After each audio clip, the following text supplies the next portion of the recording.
Hello, I'm Mark Gendelman. On behalf of the Chicago Dermatological Society, welcome to Leaders in the History of Chicago Dermatology. You'll be hearing directly from those outstanding physicians who contributed so much to the rich history of dermatology as it evolved in the Chicago area. We hope these interviews will be an enduring remembrance of the men and women who mentored and inspired us all.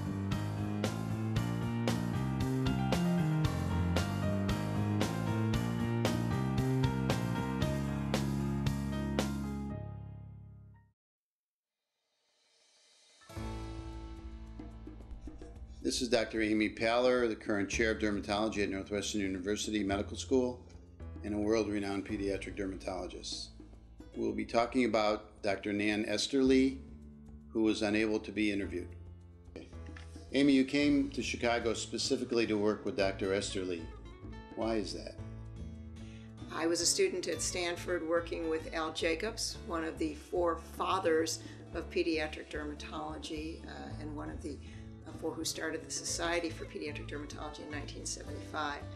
I very much loved genetics, and when I talked to Dr. Jacobs about the person I should work with during residency training and ideally beyond, there was only one answer, and that was Dr. Nan Esterly.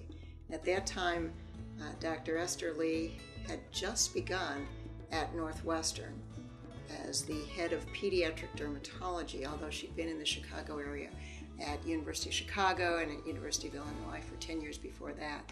She was very well recognized not only because of her skill in pediatric dermatology, but because of her excellence in teaching and mentoring. That's why I came to Chicago. Many people have called Dr. Esterly the mother of pediatric dermatology. What are your thoughts about that? I've certainly called Dr. Esterly the mother of pediatric dermatology myself.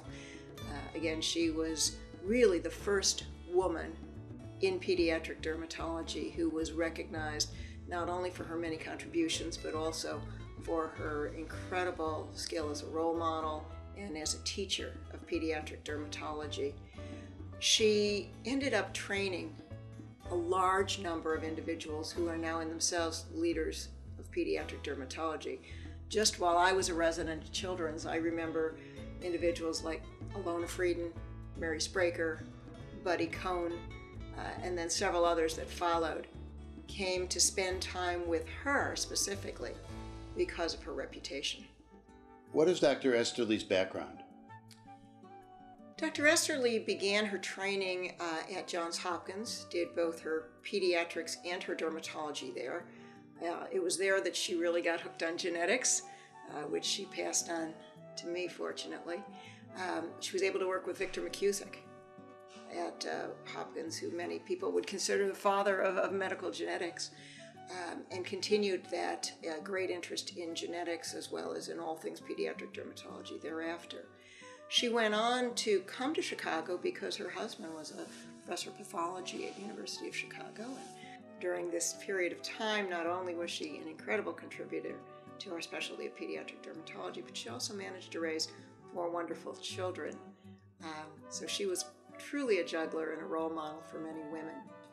When she came to Chicago, obviously she established herself here, and I remember many times sitting with her and listening to her tell me how difficult it was to break into the world of pediatric dermatology, which is now so very important in our practice of dermatology, and if anything, we need more and more pediatric dermatologists.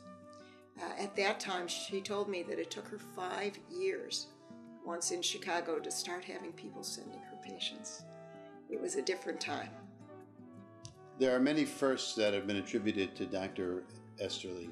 What are some of them? Dr. Esterly certainly was the first in many of our current knowledge of pediatric dermatology.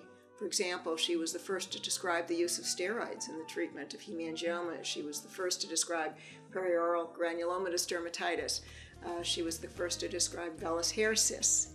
So she went on then as well to describe and do research that was clinically based on many aspects of pediatric dermatology. She was also the first in many other ways. She set up the first fellowship in pediatric dermatology in 1983 at Children's Memorial Hospital. She was also the first and founding editor of the journal Pediatric Dermatology that she started with Larry Solomon here in Chicago. She was certainly one of the first presidents of the Society for Pediatric Dermatology, and I believe the first female president. I think she also was the first pediatric dermatologist to serve on the board of the Academy of Dermatology. Amy, you mentioned that Dr. Esterly was a role model. How did she influence your practice of pediatric dermatology?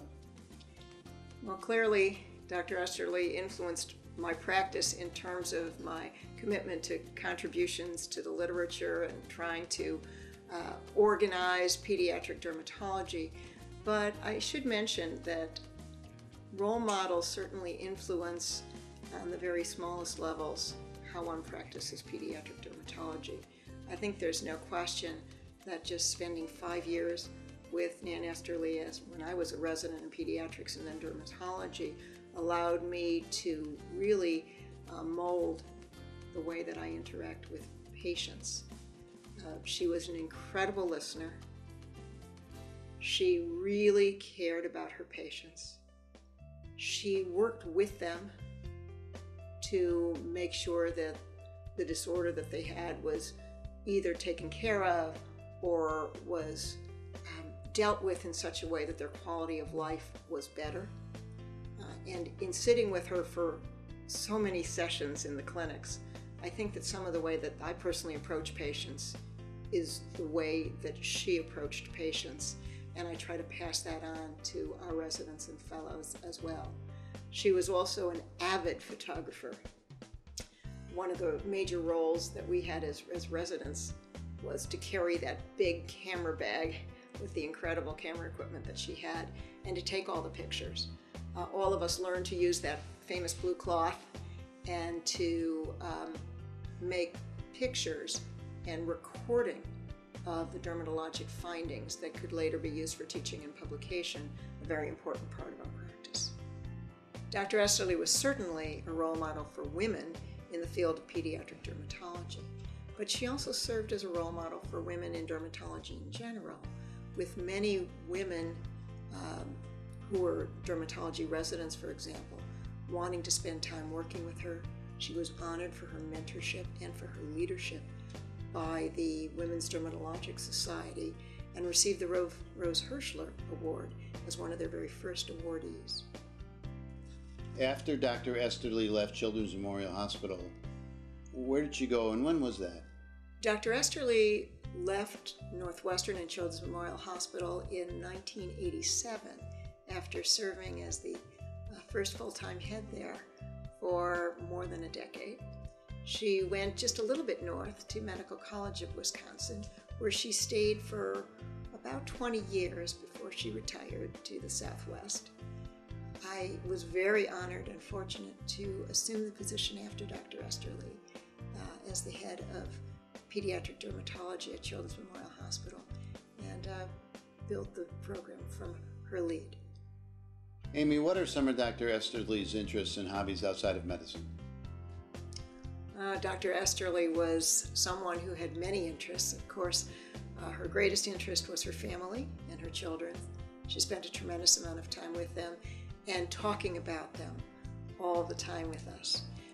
Some of her hobbies were camping, music, knitting, cooking and canning, folk art. She also loved animals and was particularly fond of cats and Cairn Terriers. Amy, do you have any final thoughts on Dr. Esterly? I'm very sorry that you couldn't interview Dr. Esterly at this point in person, but I'm very honored to be interviewed about her. She was a profound influence on me and on dozens and dozens of others in pediatric dermatology. I was really so fortunate to be able to spend my training years with Dr. Nan Esterly.